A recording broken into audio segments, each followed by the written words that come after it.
President Trump says talks with Iran are not over, even though a marathon session in Pakistan this weekend failed to produce a peaceful end to Operation Epic Fury. This comes as the U.S. naval blockade of the Strait of Hormuz is now officially underway. Natalie Brand has more details from the White House. With a U.S. military blockade on Iranian ports in the Strait of Hormuz, maritime data indicated at least 2 tankers were turned away from the key waterway Monday. Right now we have a blockade. They're doing no business.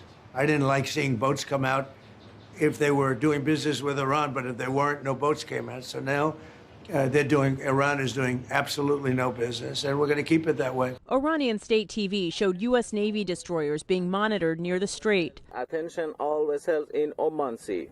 This is Iranian Sepah Navy. And Iran's Revolutionary Guard threatened to retaliate, saying U.S. military ships will get a, quote, forceful response. We are ready for any options. President Trump on social media warned if Iranian fast ships come anywhere close to the U.S. blockade, they will be eliminated. The president signaled negotiations with Iran could continue despite no breakthrough in Pakistan this weekend after more than 20 hours of talks led by the vice president.